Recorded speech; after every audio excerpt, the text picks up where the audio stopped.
So,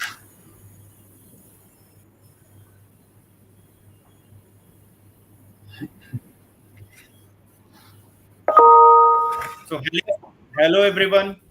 I, Ashutosh Kumar Dubey, on the behalf of Elets Technomedia, welcome you all at 21st World Education Summit Middle East. So now, for higher education, we have a very interesting panel here, and the panel discussion topic is future of higher education in Middle East, reopening to the challenges and long-term impact of COVID-19. And here we have a very good panelist with us.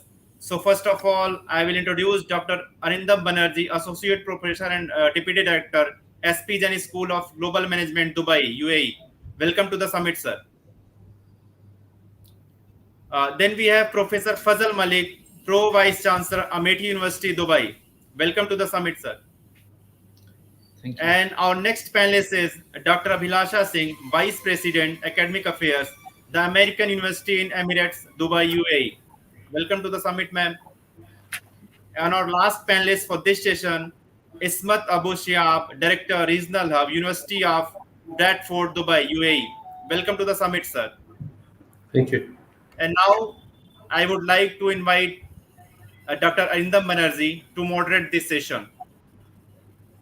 Over to you, sir. Good morning, everyone, and good afternoon to those who are not in UAE and those who are in India. It's a real privilege. It's truly an honor to convene a session with stalwarts in the higher education industry, not only known in the Middle East, but known beyond the realms of where we are. Dr. Malik, Ismat, Dr. Abhilasha, they are not unknown names in the higher education dreams. And I think Elets is doing a wonderful job in selecting the right kind of people who can share their true insights, who have not only navigated through the difficult times, but taken their respective universities beyond the challenging times to greater heights. And I think that was the primary reason why we have these eminent panel members today present with us. And at the end of the session, I'm sure everybody would be a winner in terms of a learning, respective learning. So we should have an open mind, and we should have an understanding that we are here to learn from the experts. Why this discussion? We have gone through a very, very torrid time. The last couple of years has been completely unprecedented. The models of risk management never worked. It was clear that no matter how we plan, things are not going to work the way we want, but things are going to work the way somebody has planned for us. And the COVID-19, which is now, I think it's COVID-21, has opened up our eyes in terms of a very simple phrase, which I always believed in: be prepared for the unprepared. Easier said than done. But what is important, we have seen universities in the Middle East, especially in Dubai, has truly navigated this difficult time with finesse. And they have been the champions in this process. So in this session today, we expect our eminent panel members to share their insights on some of the very interesting aspects of what they have done to navigate this challenge. What were the challenges not only faced by them, but the students community, who are very diverse, especially in this part of the world, and what is in store for them, how they are ready to cope up with a similar kind of challenge if they face. And I'm sure we would really be honored to hear from our panel members, already been introduced, but once more, thank you, Abhilasha ma'am, for being with us. It's an honor. Dr. Malik, it's truly a privilege, and from the bottom of my heart, I'm truly honored to moderate this panel where you are. And Ismat, it's truly wonderful to have you here. Among us, a very young face, by the way. That doesn't take away the youth from all of us, but still. The structure of this panel is very simple, the way we are going ahead. We will first ask a question, which is the opening question, and we would request to start with Ismat, then we will move with Dr. Fazal, and then we'll move to Dr. Singh, who will provide their insights. on the opening part of this particular session. Ismat, online, blended, and physical. You have seen all of them. What, according to you, is the way forward, and how we can reconcile the different expectation from students, teachers, and the other stakeholders, especially parents? And according to you, what are the cultural shifts that you see is required in order to have the house in order? Thank you very much, Adrian, for the introduction. And hello, everyone. And thank you for having me today. I mean, the impact of COVID-19 has shown us what the higher education institutions are of capabilities towards them, as you mentioned, the uncertainties and facing some kind of challenges. And we must take into consideration, we're talking about the whole of the MENA region, and we should also consider that the more vulnerable and disadvantaged communities, and especially in some certain countries across the whole of the MENA region. So for us here in the GCC, the facilities, the infrastructure can be in place, but you've got some countries across the MENA region like Jordan, Lebanon, Iraq, where perhaps the IP connections are not maybe up to the expectations, or some cities, they don't even have an internet connection. And even if there is, you've got the communities where perhaps they don't have that kind of resources to have, iPads and the technology to use the smartphones. And even if they do, you might find a family with only 2 iPads, but they've got 4 or 5 kids who are studying at universities. So it's all about the adaptation to the new norm. And again, we're looking at, in the MENA region, we are not really familiar with the online education. In fact, online education is not well perceived across the whole of the MENA region.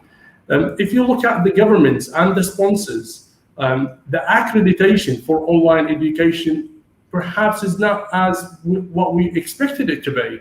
We see that the governments, they are more perceived of the face-to-face physical attendance to universities. And this was the last 2 years, it was an eye-opener to the government, to authorities across the MENA region, to think of what can be done and how should we perceive online education.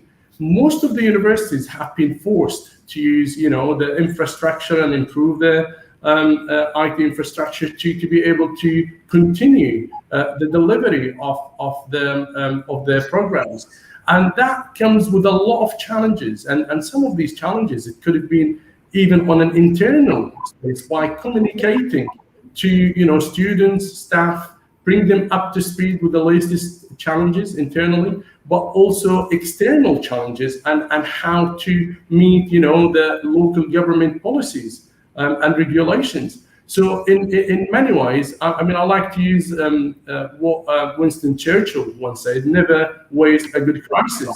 And this means really an eye-opener again for institutions. What can be done for the future to perhaps be up to the level to continue to deliver online education and meet expectations of the sponsors, the parents, and everyone. Thank you. Lovely. To sum up a couple of things, uncertainty is something which cannot be planned for much, and especially the internet penetration and the extended family posed a serious challenge in terms of, which is very unique, I would say, in this part. So we have a very divided world. We have a Western world which is quite advanced in terms of technology transfer, technology enhancement, technology enablement. But we have another part of the world that we are talking, which is still growing, but definitely growing, it's still emerging. So we will talk a lot about these things, because I believe Dr. Fazal belongs to a community where children come from all sectors, all spheres, all countries of the world. And he would be also able to share more insights onto this aspect. Dr. Fazal, once again, just for clarity, online, blended, physical, what is the way forward? and how we can reconcile the expectation from the different stakeholders, namely student, teachers, parents, and what do you think culture is going to play, what kind of role culture is going to play in this? So over to you. Thank you, Dr. Arundam, and thank you to Ismat as well for raising some of the very critical issues. First of all, I would like to clear a few misconceptions about, we are using this as a binary, online or offline.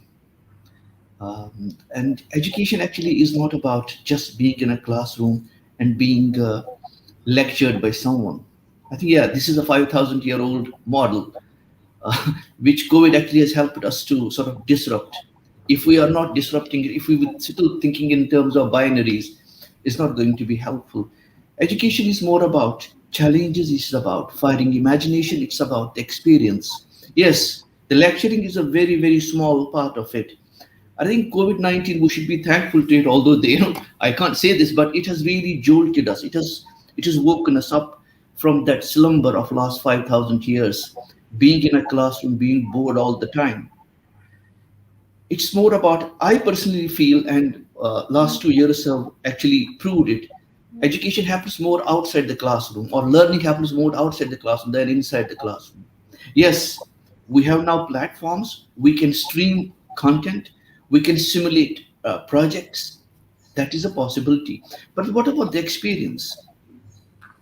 What about the experience of being with someone, having a discussion? And I think personally, when students go on internships, when they go on field trips, when they do sports, when they do debating, when they do cultural events, that actually adds more value to their piece of paper, which we give them at the end of 3 or 4 years. Because that's what we have been getting from the industry is the soft skills, is how they interact, how they think critically. I think that's important. Besides everything else, I fully agree with what Ismat said in the beginning. Yes, we live in a world which is digitally divided.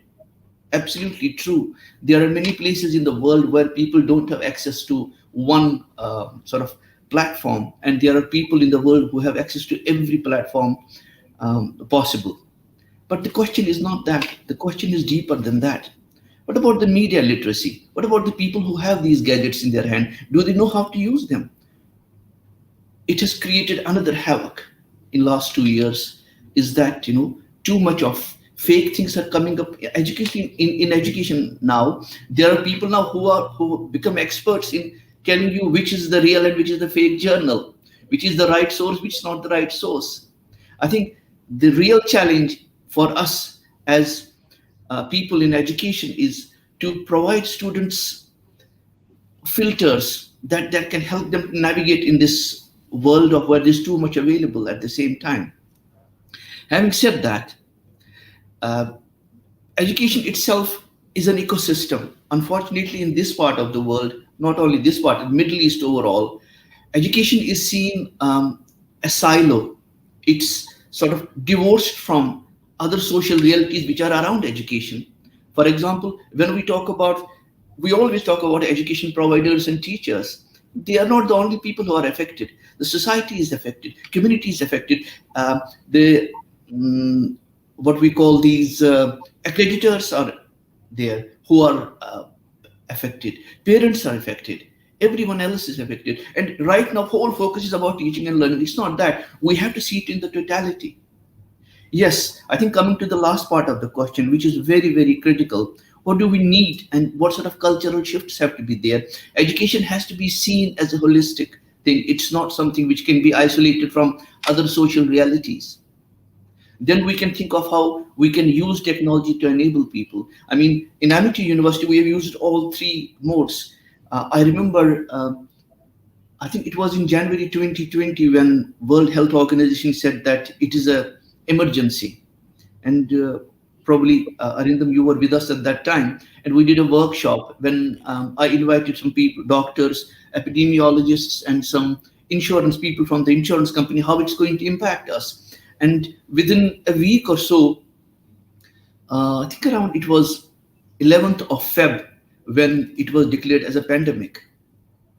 From that day, education providers have reacted the way they should react. although we got a jolt, there was resistance to using technology. We can now see that most of the faculty are now using technology. But what we did is we went from online, 100% online, I think probably from March, and then we did the exams, the whole assessment criteria changed. And what we did is we went to what we call the open book, so that, we are able to give students something they can think. I personally am more in favor of, that's my personal opinion, of having open book exams rather than having something they need to parrot. Then later on, when slightly situation improved, especially in this part of the world, because of the government's efforts and increased intake of vaccination, we went blended. And now on 12th of September, we had 700 parents and students on our campus. It was amazing to see the buzz coming back. And one of the things, this is something while we can talk a little bit more about the cultural changes, when we welcomed all students and parents in our auditorium, and I wanted to make it a little bit sentimental for them. You remember the first day when you dropped off them at the nursery or the kindergarten, and they were looking back, is mom and dad still there? And there were tears in your children's eyes, and you had tears as well when you walked back home. But now today, they are looking back. They want to make sure the parents are gone. They are not there anymore because they're grown-ups. And one of the parents stood up. That's a really, really interesting thing. He said, please take them away. Please take them away. And I know, as a parent myself, last 2 years have been a havoc at home. They have been playing football inside their bedrooms. 24/7, they have been on these gadgets. There is where a cultural change needs to come. Yes, we need to take them out, but at the same time, we need to see what they're going to do out. And when they are inside, what they're going to do. So it's not a responsibility only of the teacher, of educational providers. It's the parents, it's the community, it's the people who govern us. And, unfortunately, in this part of the world, our regulators are coming to us to check if we're maintaining the distance. They came so many times, but they're not looking at how we can help and support educational institutions at this time when they are facing these problems. I think I will stop here. Otherwise, I will go on and on and on. Thank you. So not I would say expectedly, for those who do not know, Dr. Malik had a stint in the British Broadcasting Corporation for a very long time. So his span of knowledge goes beyond pure education core. So Dr. Malik, to sum up a couple of things before I ask Dr. Abhilasha to give her remarks, if you allow me, ma'am.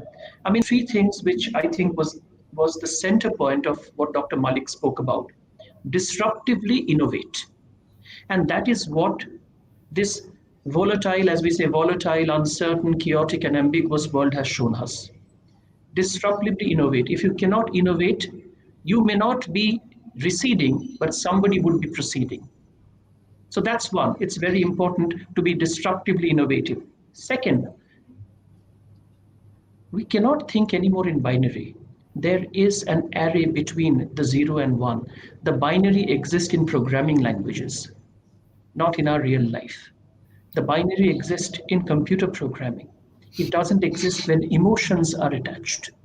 Education, as he said, as Dr. mentioned, education is not about learning from the few pages of a book. Education is an ecosystem. An inclusive ecosystem is the core philosophy of what education is all about. The platforms are changing, but the moral values, the emotions are still there in education. And the third important thing is experience. Trust me, I have growing kids. I know what experience they have missed. I remember when my kid was going to the first day to school, he said, I won't go. Today, the kids are saying, how long would I have to stay back at home? And I think that goes across not only for kids, it's the same for all stages because they're missing the friendship. So education comes along with the other elements of life. And that's where I think purely getting into a kind of online may be very, very disturbing. So like things are changing and shaping up. But as we expected, Dr. Malik speaks from the heart, and he spoke from the heart, and we will hear more from him as we progress. So, Dr. Abhilasha, just for clarity, again, according to you, how do you see the future, online, blended, physical, and how do you see the stakeholders' role in this particular, in terms of how they're equipped, how their responses are, and how they're gearing up? as well as the cultural element, which has to do a lot to do with what education is all about in a diverse set of things. Dr. Singh. Thank you, Dr. It's an honor to be here. I'm really greatly honored to be a part of this 21st World Education Summit, and my sincere thanks to Elets to organize this panel discussion on such a relevant topic. As parent, as a educator, as a higher education provider, I agree with the thoughts expressed by Dr. Fazal, Ismat, and you as moderator as well. I mean, one thing which we all will agree as education is that the pandemic revolutionized the complete education system. And we all were waiting for this change to happen. So the pandemic actually triggered this fundamental change in teaching and learning procedures. And this fundamental shift to digitalization and the transition to student-centric e-learning process, online assessment, examination, it also brought new challenges for both educators as well as the students. For a reason, because the changes took place in a relatively short period of time.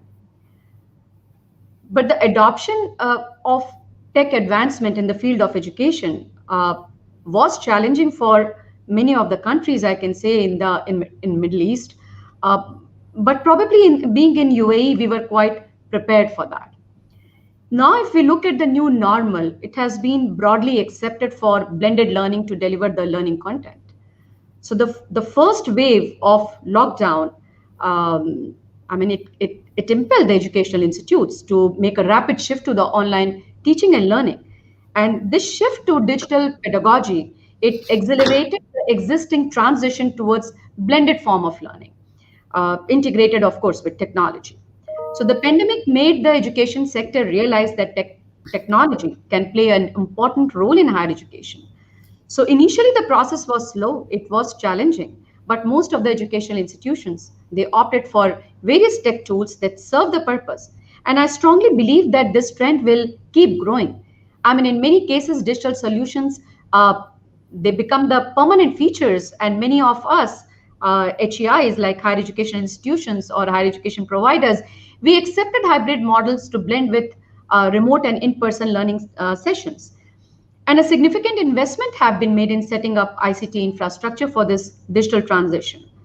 After standing up to the challenges which are caused by the pandemic, we continued to design and develop the digital strategies, and we are making it a part of our future plans. So it is now inbuilt in our strategic plans. So very importantly, the crisis raised question related to the value offered by higher education institutes. And that's what probably Dr. Fazal has also mentioned, which involves social and networking opportunities and educational content. So to set the expectation rightly, the universities need to redesign their learning environment to allow digitalization to expand and complement the faculty-student relationships. There has been number of studies during this time analyzing the students' perception regarding online learning. I mean, their capacity to assimilate information, their capacity to use the e-learning platforms. And it is evident that universities have to keep pace with the needs, the desires, and the requirements of students. The remote teaching, and it requires very innovative approaches to understand how to interact with the students, how to create a very comfortable learning environment, how to establish connections and relationships, and how to creatively bring students closer to each other, how to capture their attention, because the students may feel isolated, especially because of the absence of physical colleagues. So the impact of the pandemic on the ecosystem of education, as mentioned by Dr. Fazal, which includes basically universities, teachers, community, students, it has become a subject of great interest. So from the student perspective, processing information was very difficult in online learning, but gradually they adapted to it. And there is a very popular model, tech acceptance model, which talks about it. In addition, we cannot avoid the challenges of tech or internet interruption, saying that we basically at our university, we conducted surveys, and ongoing surveys are there. But we found, we were really surprised to find to find very positive attitude towards online learning. So student-centric strategies, flexible scheduling, self-paced instruction, no barrier of space now or time. These were all positive points provided by the faculty members and the students as well. So to set the clear expectation, a distance learning policy and procedures for all stakeholders were put in place. The course syllabus, it served as a contract between the faculty member and students. The expectations were communicated through e-learning portals. A very clear guidelines for assessment and communication was established. A cultural shift or the shift in the mindset was required for all stakeholders. For example, coming up with a policy on working from home, opening cameras for meetings, for classes, availability of the faculty members during office hours. So this all required aligning the expectations of students, HEIs, and community. And this is what we did basically at our institution.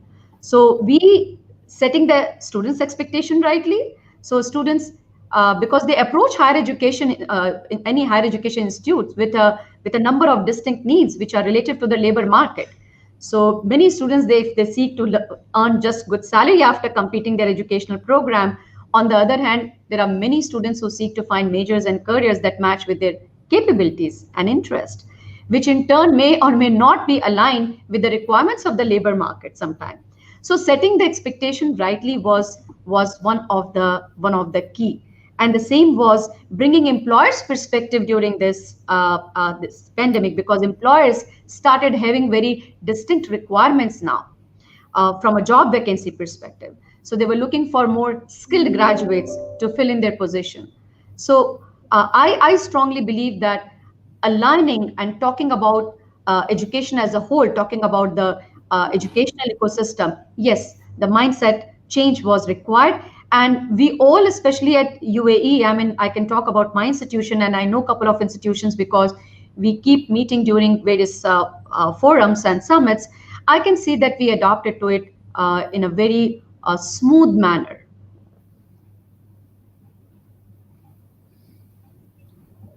Wonderful. Thank you so much. Necessity is the mother of invention. So I think one of the key takeaways from Dr. Singh, apart from the fact that we have seen a revolution in the way education can be imparted, one of the very important aspects that you touched upon, which was earlier also been touched upon by Dr. Fazal and Ismat, was not just about redesigning the curriculum, redesigning the pedagogy, redesigning the thought process, but it's more about, I believe, it's about redesigning the relationship. When a faculty is teaching 20 students in the class, a student immediately understands whether the professor is looking at him and whether he's annoyed with him, cross with him, happy with him, or whether he has to go for a class participation.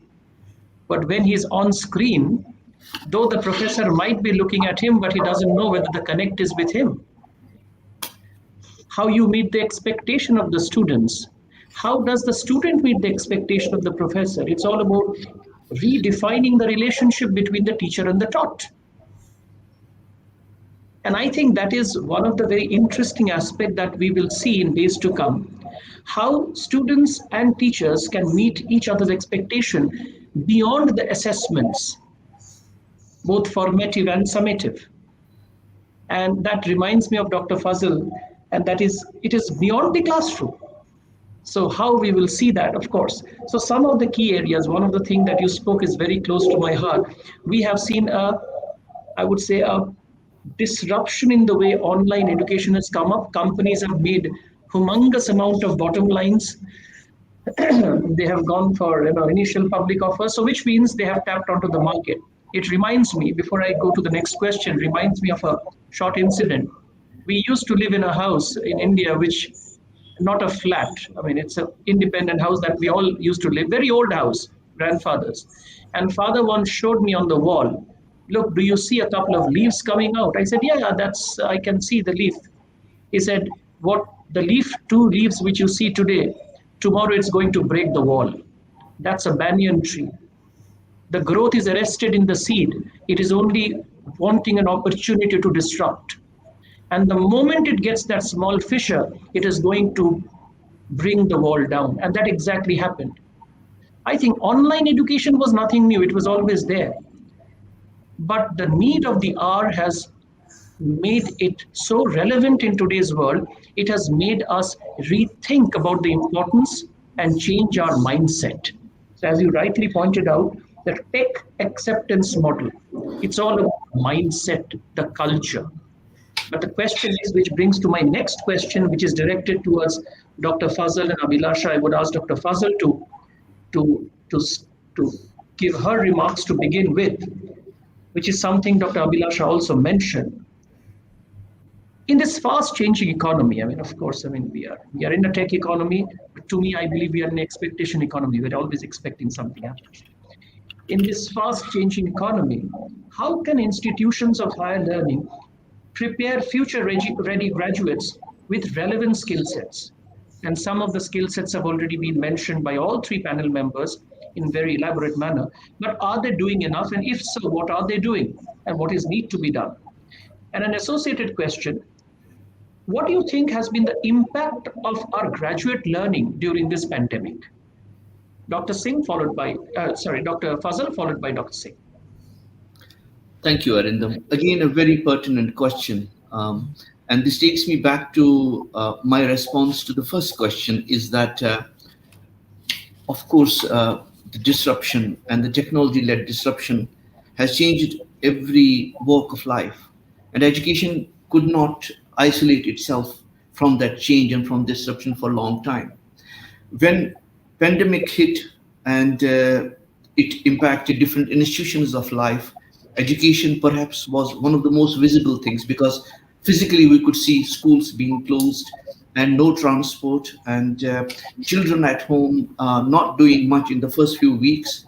And I think in this part of the world, we actually did a lot in terms of keeping the continuity, and there were no sessions lost, no batches lost.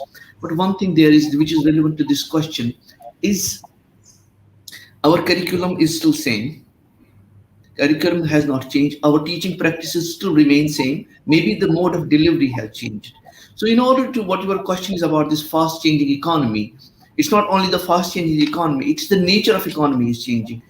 In this part of the world, in Dubai, especially, and also overall in the UAE, the focus is on knowledge economy.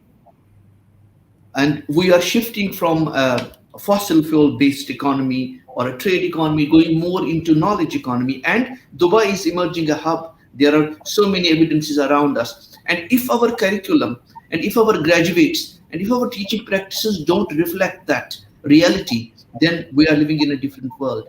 I think the first thing education institutions can do, and those who are formulating policies for education do, is to have a curriculum which is future-proof to some extent, which is relevant to the industry, which is relevant to the needs of the hour. And Arinda, we had these discussions for a long time, how the nature of jobs is changing. A report published way back in 90s has become a reality now. 40 to 45% of the jobs are lost to machine learning, to robots in different parts of the world. It's become a reality here as well. We recently set up a lab for artificial intelligence here, which is going to do a lot of work what translators used to do. So if we do not produce our graduates, and if our curriculum does not reflect the change, then we are not doing any good.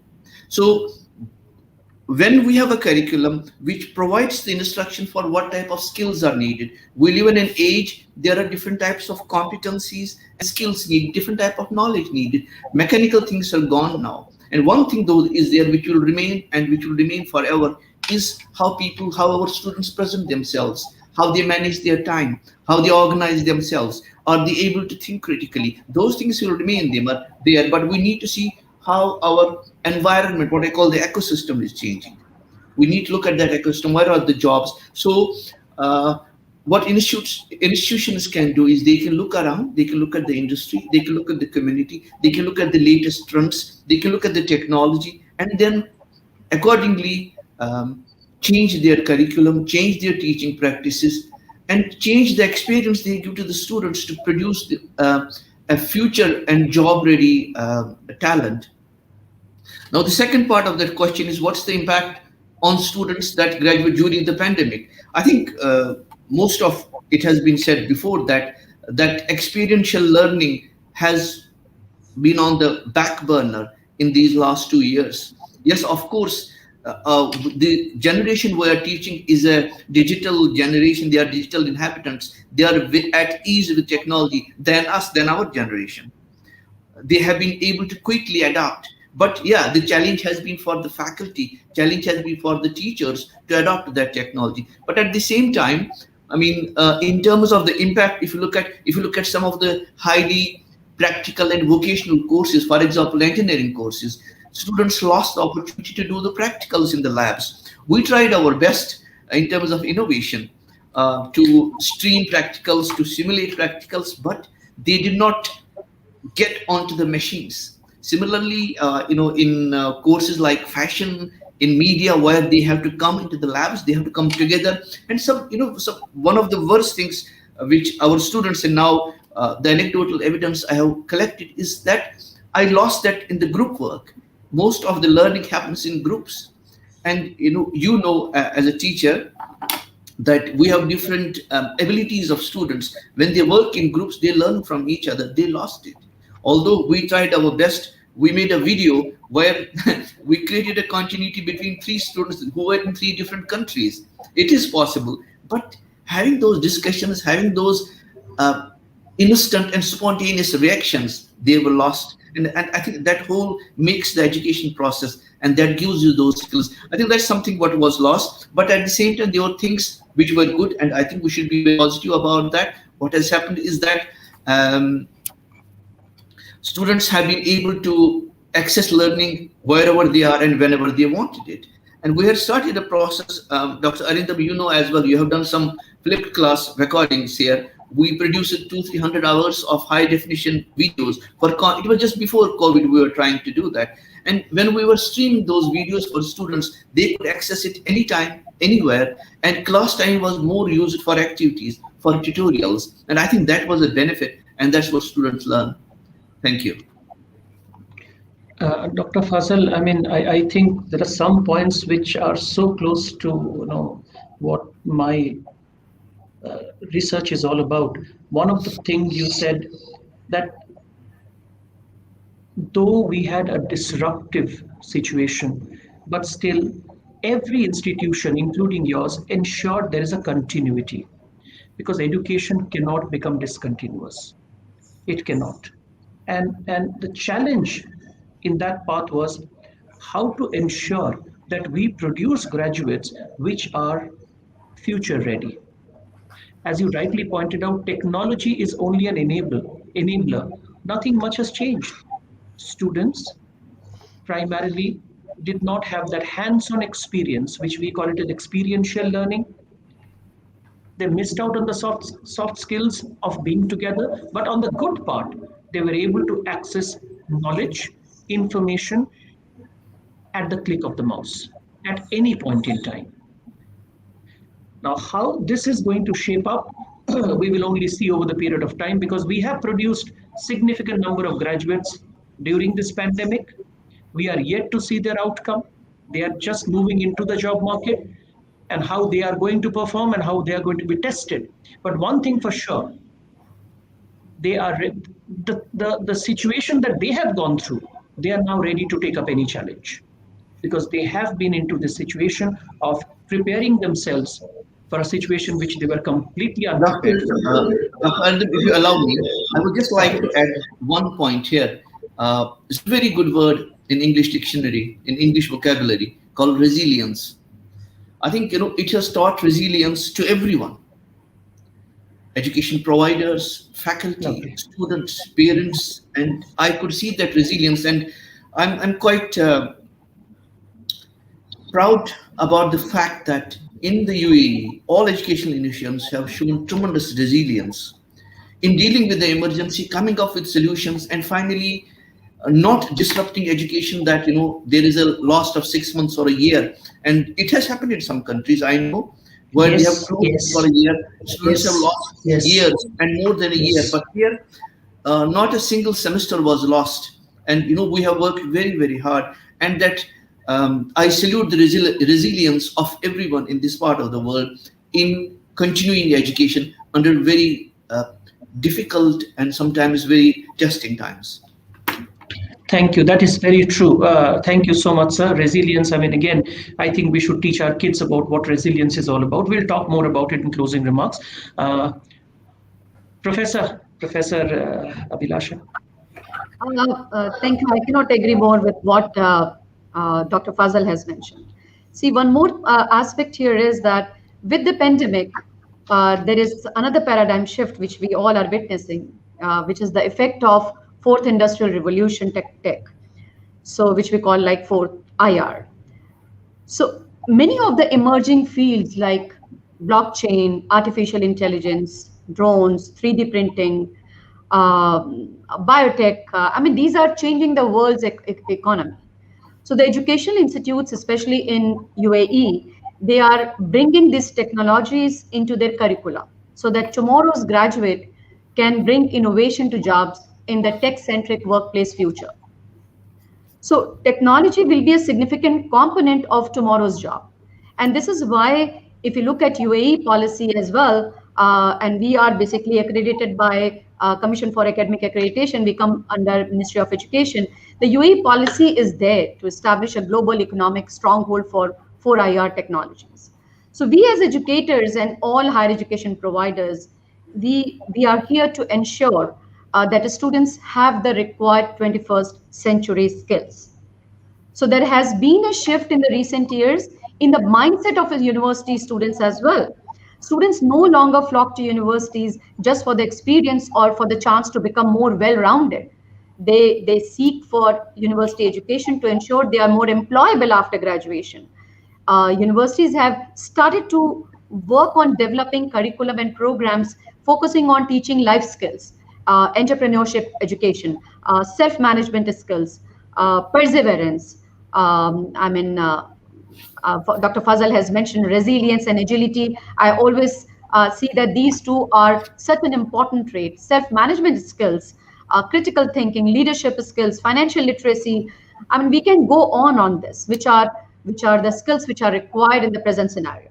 So preparing at the same time, educators needs to be prepared for the time of not only COVID-19 or COVID-21, but beyond that as well. So with the advent of this pandemic, it has become an even greater effort to address academic, social, and emotional needs of the students to make up for the loss and prepare them for the unpredictable combinations of vocational learning, blended, and classroom learning.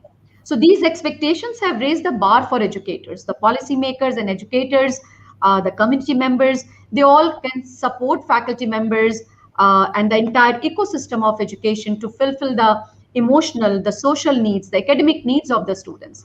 So there are strategies which include investing in high quality educator preparation, changing the educator professional learning opportunities to match the current requirement, support the mentoring program, development of new roles required for the faculty members, create time for educators to collaborate with each other. So there are a number of strategies which are important for directing teaching and learning, not only during pandemic, but beyond.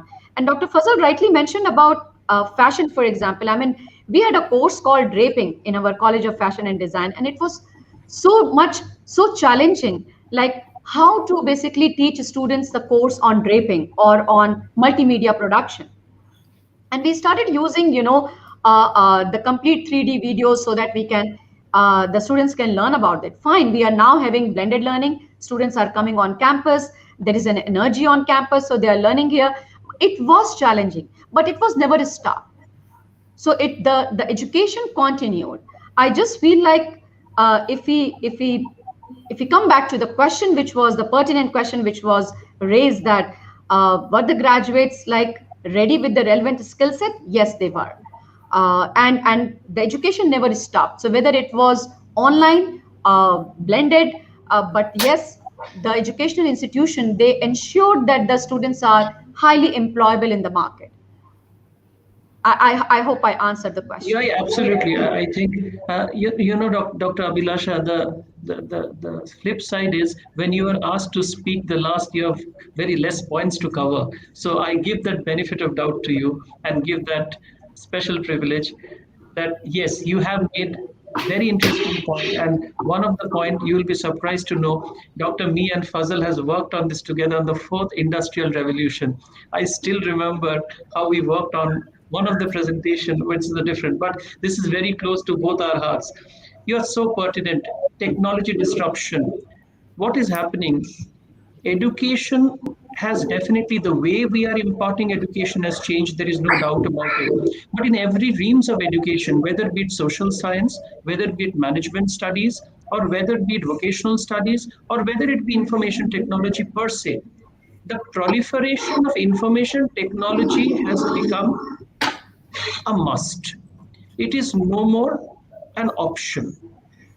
Because in every realms, whether it's medical or non-medical, management, every realm. So as you rightly pointed out, today we are very lucky that we are in UAE, and Dubai today stands among 5 smart cities in the world. So we are very lucky to be in a place which basically amplifies the thought process of what is globally going on with the support of the governments, both look at the local level and at the central level. So we are very lucky. Like Dr. Fazal has set up the AI laboratory, which will work significantly in terms of what they are going to do. Every university is trying to bring pedagogical difference in terms of bringing tech element, whether it is a finance course, you bring in cryptocurrency, you bring in fintech, you bring robo-advisory, and so on. So I think apart from the very known elements of resilience, life skills, agility, it's about how we can make the students future ready will also depend upon two very important things to me. Are we making our students to be ready to take the risk? Are they risk takers? We are talking of entrepreneurs in the making, but the key element of entrepreneurs is to be a risk taker. Are we doing enough to make them true risk takers? And an associated point is, we have always sheltered our students. How can we move them from a sheltered environment to a very unknown environment and leave them? Which can be as simple as giving them an assignment which is not on the platter, but something which is very unstructured, and they complain to the professor saying, I don't know how to do it, but that's the way to do it. That's the way to do it. Because in the real world, nobody is going to give you a textbook and nothing is going to move as per the pages of the book. So I think we will talk a little more about it. My next question, and we are very much on time. Perhaps, Adrian, just to add a little bit, just to... Professor, please carry on. Please carry on. It just to point on one of the serious issues across the MENA region, because the Middle East region has been facing considerable economic challenges because it's left behind the industrial revolution. Most of the MENA region focuses on the oil resources and on the fringes of the globalization process, structural reforms to overcome the economic challenges. There is unemployment, there are some economic challenges across the whole of the MENA region, including the GCC countries. And this is why the growing awareness worldwide that the knowledge revolution offers new opportunities for growing. And in my personal opinion, the way to move forward, the government start to reform its policies to bring, because it's a knowledge-based knowledge economies, to how to engage, education with the private sector when it comes to the corporate, how to bring students up to, from a skills point of view, to be ready for the job market. It's, we teach programs, we give the education, but it's all about giving the practical experience to these to the students. And I start to see it, in the UAE, there are more than if I talk about, for example, UK education, there are more than 30 branch campuses and regional hubs that are based here. And that is with more than 32,000 students are studying these institutions. So the focus by these institutions now is how to engage with the private sector, if somebody wants to study media, how to work with, let's say, CNN on to building some practical experience for the graduates to do, 6 months or a year, and then that will make them ready to the job market. But it's that you will see a huge shift within the next, let's say, decade in the MENA region, trying to shift away from focusing on the revenues that they generate from the oil and gas, and they focus more on the knowledge economy. They want to bring back to say, well, all right, we've got the knowledge, we've got the expertise, and we've got the skills to bring our graduates to make them ready for the job market. And I completely agree with colleagues here that, when we talk about cybersecurity, big data, machine learning, these are all the upcoming new courses, but it's still under development. Maybe artificial intelligence has been for a good number of years, but still to bring it to life as much as it's been over the last 10 years. That will take maybe another decade to, because the world is moving that way. So so many jobs will disappear, but the focus will become on linking everything to artificial intelligence, big data, machine learning, etc. Thank you. Thank you so much. It's sometimes scary also, not for us, for our generations to come. We will have an Ismat's 2.0 coming here, and he won't know that he is still there. Okay, so thank you so much, Ismat. One of the points that you mentioned is very intriguing, and that is the way we move forward is not just about naming the headers under which education comes, but more inclusive, creating an inclusive environment with the biggest stakeholder, that is where the students are finally getting into the corporate world, and how we are engaging with the corporate world, not just post the program completes, but from the very beginning or even before. Are the students learning what is relevant in today's world and future world? I think that's very relevant. Fantastic. Next question is a bit tricky. I'm not sure how our esteemed panel members would like to answer that, but this is a very important and relevant question, though it's tricky. We do understand the relevance of technology. Technology doesn't come for cheap. Technology comes for a price. And with the increased adoption of technology, increases the budget on universities. So how do you think universities can fund the resource which is required for a successful technology or EdTech use implementation?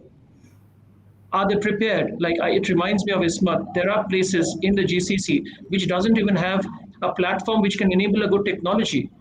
So places even that has technology enablement platforms, how does the universities look at funding? I mean, are they primarily looking at funding through student institutions, or are they looking for government sponsors? Or are they like, I'll give you an example. Like in the Western world, there are universities today which are partnering with the big tech companies for a win-win situation. Does something happen in higher education, or is it happening something with your schools, or do you have plans for that? This question is for Ismat to begin with, and then we'll move to Dr. Fazal. Thank you. Again, it depends on the nature of the institution, and we are based in the MENA region. Some institutions are locally kind of supported by the government. Some of the other institutions are franchised, or you've got some shareholders. But when it comes to the IT, if I may talk about my institution, we had a plan A, plan B, and a plan C at the beginning of the COVID, on how we are going to face the challenges, because for example, I came from a UK education where traditionally we are not really that open to the online teaching, and we prefer the traditional face-to-face. So you will see that the universities where they haven't really faced the challenge so quick, they had some financial implications and immediate financial implications because they couldn't continue teaching the students for the rest of the semester. And I personally, we have maybe one or two programs online, and I've seen a massive increase in the number of students joining the online programs over the last 2 years. But moving forward, and again, this is my anticipation to the situation, is everything will go back to normal. In fact, there will be an organic increase in student numbers going back to the face-to-face. But the expectations by the students, they want to see universities more investing in some of the high-tech systems. And that will, again, we go back to the blended way of teaching, even though they will be on campus, but they want to provide it with more IT support because of what they faced over the last 2 years. Because the last 2 years, even if somebody wasn't able to use, the internet or certain social media platforms, everyone become aware of it, and so on. So that the funding itself, for example, in my institution, comes from within the institution itself, but that will depend on how many students we recruited on an annual basis, and that then we focus on then how much we can invest on IT. Thank you. Thank you so much. So the learning outcome is very simple. Need to respond timely, or else you are losing the race. And that's very important, but that also depends upon the nature, how much technology adoption is required, which should be aligned with the kind of design your program is all about. Isma, thank you so much. If I may just add maybe just one other point, sorry, just to say, crossed my mind. It's also will bring an opportunity for building partnerships. If you try to build a partnerships, let's say with transnational education, has become a very key point globally, not just only within the MENA region. But if you build on that, maybe transnational education partnerships, because it's been impacted over the last years, whether it's research, whether if you have an articulation or recognition agreements, all of this is being impacted. But sometimes you might be able to do a partnerships with an IT high-tech institution or with another institution that delivers online education. Thank you. Thank you so much, Isma. Thank you so much. Moving to Dr. Fazil, please. Again, a very relevant question, and how do we go from here? I think one of the things which we have not discussed so far is the impact of COVID on enrollments. At the end of the day, it's the question of bread and butter, if not butter, at least bread. Yes.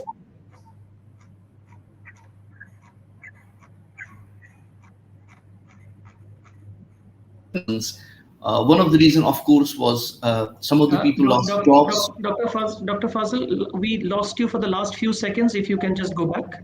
Sorry, okay, I'll repeat myself. So the enrollments have been impacted very badly, especially in this part of the world. And we have a lot of our students come from the expat community living in this part of the world or living in GCC. Some of them their parents lost jobs and they had to move back, and they could not pay fees. And the second impact was, of course, the travel restrictions. Many students could not join, and no university can say they're at the same level of enrollment where they were in 2019, 2018. We have lost students. But how does that loss in revenue impact our operations? I think that's a critical question here, especially when we have to invest, as Dr. Arindam has said, that we need to invest in technology. Of course we should. So on one hand, we are losing revenue. On the other hand, we have to invest more. So this is a dilemma for most of the higher education institutions in this part of the world. I think now we have to go beyond this model of revenue coming from the students and then we living on that. And we have to move. I think that's what pandemic has taught us. We have to go beyond that. And I personally feel PPP, public-private partnership, is a way forward. The governments and the private sector has to come forward, work with the educational institutions and create resources. And these resources should not be a dole, it should not be a handout. It should be based on some very strong KPIs in terms of research and innovation. and that's where the source will come from. And it has a very tested model. Especially it was sort of, I think Professor Giddens started it in United Kingdom when Tony Blair was the prime minister. Although I'm not a big fan of him, but it proved very, very, very popular there. And even now, the roads, the buildings, the schools are being run on this PPP model. And in this part of the world, they like the innovative ideas. I think we should work on PPP model to create more resources for education. That's one. The second thing is education itself is not an answer to some of the problems. Sorry, I mean technology itself is not an answer to most of the problems we face in higher education. We have to disrupt and we have to use technology in a way we can generate resources as well. One of the things which happened immediately after COVID-19, I think from April 2020, I used to get emails from this tech company. So we have a new platform for you. And I think I must have received thousands of them. And I'm sure Dr. Arindam and Dr. Abhilasha and the other colleague must have received those emails. So we have a new platform. I think what universities can do, if I have an IT department here, and if I have a computer software program, and if I have we should create our own platform, we should create our own technologies. Why do we need to have a standard everywhere? That's another innovative way of dealing with it. And finally, the fee structure has to change, and regulators have to come and they should support. One of the biggest problems we face in this part of the world, Dr. Arindam, is that there is getting, on one hand, we are losing students and enrollments are not that good. On the other hand, there's saturation of higher education institutions coming to this part of the world. There has to be a certain part of a process to allow somebody to start a new educational institution. There are many institutions here who don't have basic facilities, but they are running campuses here. And at the end of the day, we are all eating from the same pie. Absolutely, sir. Thank you so much. Presence of Ashutosh, Ashutosh is like that buzzer. Your time is up. So if I'm not very wrong, I can preempt that's going to come. But before that comes, we are almost at the fag end, Ashutosh. I mean, we started a little late, 5 minutes, so we were on time. But let me just give a closing remark, keeping in mind what we have heard. I think there are few things which we have heard, and the biggest takeaway I would say is everybody agrees to one very important aspect, and that is we never expected this tectonic shift in education. We were never prepared, but everyone overcame and overcame well. So that's, I think, the biggest learning, that the humankind, no matter what challenges you are being thrown upon, you can overcome. And I think the underlying reason for it is resilience. We are a resilient breed, and so will be our next generation of students. If I have to sum up in few points, our eminent speakers, let's stop thinking in binary. There is a whole world between the binary. Education is just not within the classroom. Education is beyond the classroom. Education is not just about teaching few pages from the book and sharing information because Google is there. Education is about redesigning and redefining the relationship. Most importantly, are we doing enough to future-proof our student for something which is as critical as we have seen in the recent past? And that brings us to Dr. Singh's comment, the fourth IR. We do speak, we do practice, but how much we are engaging with those stakeholders to whom it matters the most, the corporate. More engagement with corporate, more inclusive environment, taking all stakeholders in place into practice, redefining and redesigning the relationship between the teacher and the taught, bringing technology platform, though understandably it's just a platform, but bringing technology in all aspects of education and creating a more resilient, risk-taking attitude in student. We all believe together that that is the way forward. Only time will tell us, but one thing is for sure, whether it's Winston Churchill or Ismeth, never waste a crisis. We started with the Newtonian philosophy of annus mirabilis. That was the year where Newton was thrown out of the Cambridge University, and next year he came out with the apple theory. So you never know. Something which is bad for the whole world may work good for you, provided you have an eye for it. So I think this has been wonderful learning. Given the time, we could have learned a lot more with more insights. But as they say in the US, more is not always the merrier, less is more. So with this, I conclude it's been wonderful. I personally thank Ismat, my very, very, very dear and respected Dr. Fazal, Dr. Abhilasha. Thank you so much for sharing your insights. And Ashutosh, over to you. And thank you, Elets, for doing this wonderful session. Thanks, sir. Thanks for moderating this session wonderfully. And I really would like to thanks all the panelists here. So we learned a lot of things from you all panelists. So now it's time for speaker memento presentation. So for that, I would like to ask my colleague Raman, can we present the speaker memento here, so that after this soft copy will be shared through email. So this is for our moderator, Dr. Arindam Banerjee, Associate Professor and Deputy Director, SP Jain School of Global Management, Dubai, UAE. Thanks for coming, sir, and joining to us. This is for Professor Fazal Malik, Pro Vice Chancellor, Amity University, Dubai. Thanks for coming, sir. And this is for Abhilasha Singh, Vice President, Academic Affairs, the American University in the Emirates, Dubai, UAE. Thanks for joining us, ma'am. And this is for Ismat Abu Siab, Director, Regional Hub, University of Bradford, Dubai, UAE. Thanks for coming, sir.